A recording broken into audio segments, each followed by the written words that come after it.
What is up, guys? Fonz really fell-handed here. Today we are going to meet the Kagero.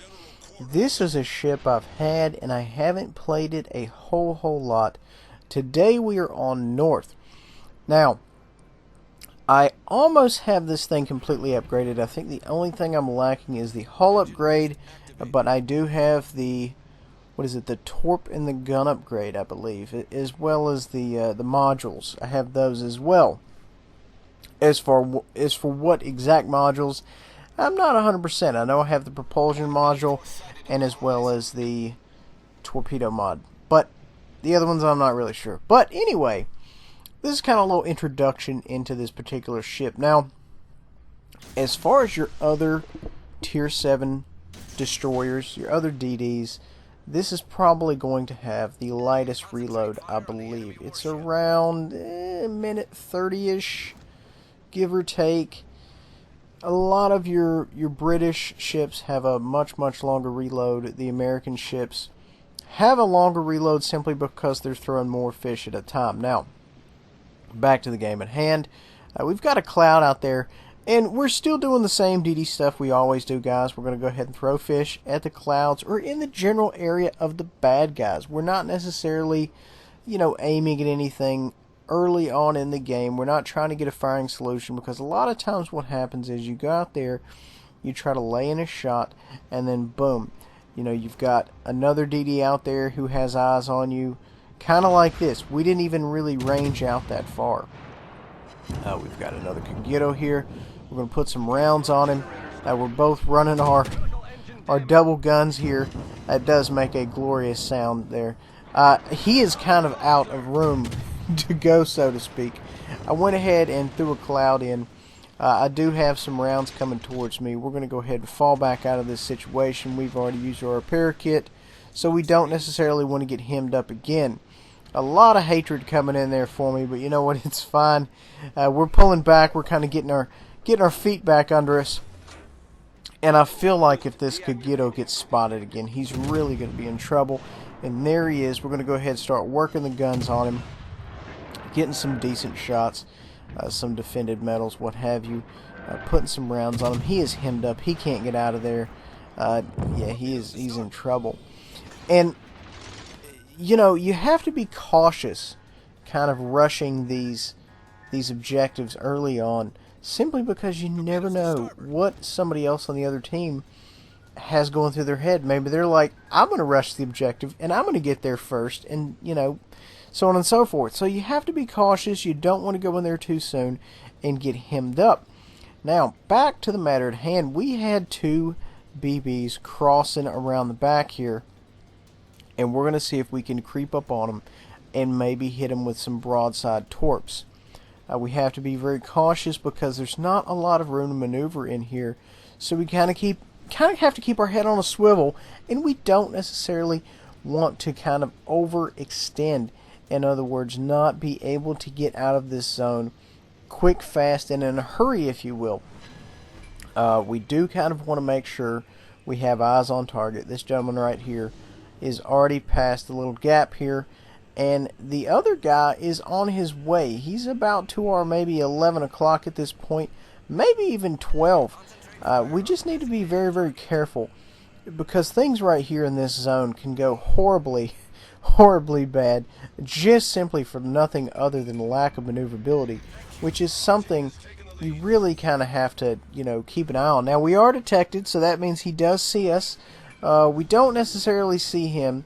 We're going to pull up just a little bit here, and I kind of feel he was at our 11 o'clock there, and he's he's going to be showing himself very shortly. We're going to go ahead and get ready with the torps. As soon as we get a firing solution, we're going to go ahead and throw him. There he is. We're going to go ahead and throw one a little short. Looks like we're going to go ahead and throw one a little shorter, because I feel like as soon as he spots us, he's going to start turning.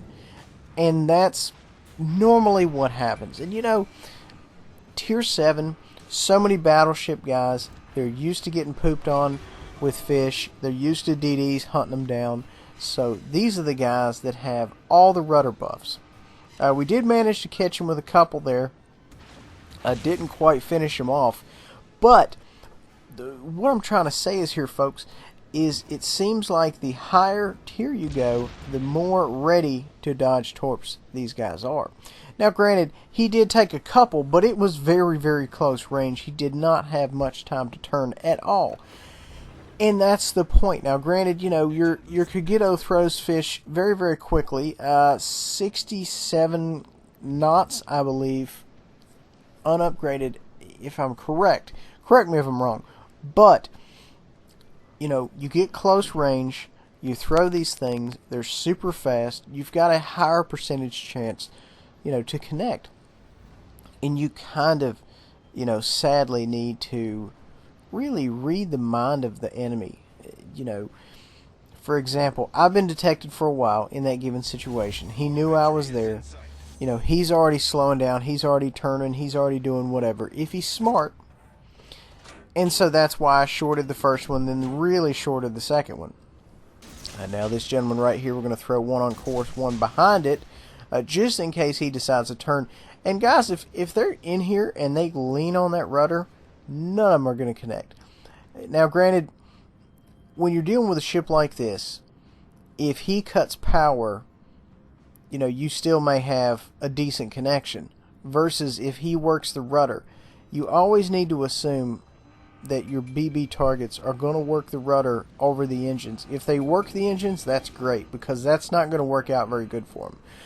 But if they start turning, yeah, you're probably going to miss the entire flow to fish there. Looks like he's going to take about 3. Yeah, took him right there in the chin. And that's the thing, guys. DDs can really be a game changer if they're played properly. Not that I'm saying that I'm playing it properly, but you can really get out here and you can make a difference in these games. You know, we're up to 84,000, and here's the thing, guys. These torps only do about 2,000 more damage, 2,500 more damage tops than the Tier 4 Grimiashi, which does 14,400, same as the Kamikaze. So it's not like it's doing that much more damage. So something to think about. Now, granted, of course, we do have more range, faster, yada yada. So, you know, there's other things to, you know, think about. But it is what it is. So we're going to go ahead and move up here, get into another torp range. This guy is freaking out. He is doing all kind of maneuvers. He's cutting speed. We're going to see if we can't come over here and just point blank torp him. We do have to be very, very careful, because this gentleman can put us in the dirt. We're going to fire one right on the money and one a full bar short. That way, if he decides to cut the engines right now, he's still going to catch him. And we immediately throw smoke. It does not look good for him. His secondaries are lighting us up. Boom. Fish for dinner. So we're going to go ahead and move on, and we are ready to go. So we're up to 87 now. We're having a good game. We're out here making it happen. We're doing things. Keeping the battleships off of our battleships, essentially, is what we're doing. We are essentially interdicting anybody who's trying to come and creep on our guys. Now, this gentleman is coming around the backside of this island. We're going to see if we can't get a reload in. We're going to kind of hide behind our smoke cloud here a little bit. And we're not necessarily going to start firing on him or anything. We're just kind of waiting. The only thing I'm worried about is the smoke cloud is going to disappear before he comes around the corner. But that's fine. We're going to go ahead and push up just a little bit here. And all we're doing is just waiting on the torps to load.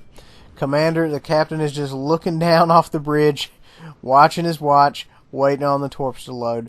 But I feel like we're not going to get another reload simply because we're winning too quickly, which is always a good problem to have. You always want to win too quickly. So we had a good game there in the Tier 7 Kagero Japanese ship 87,933. Guys, hope you enjoy. Make sure to like, subscribe, and share. We'll see you next time.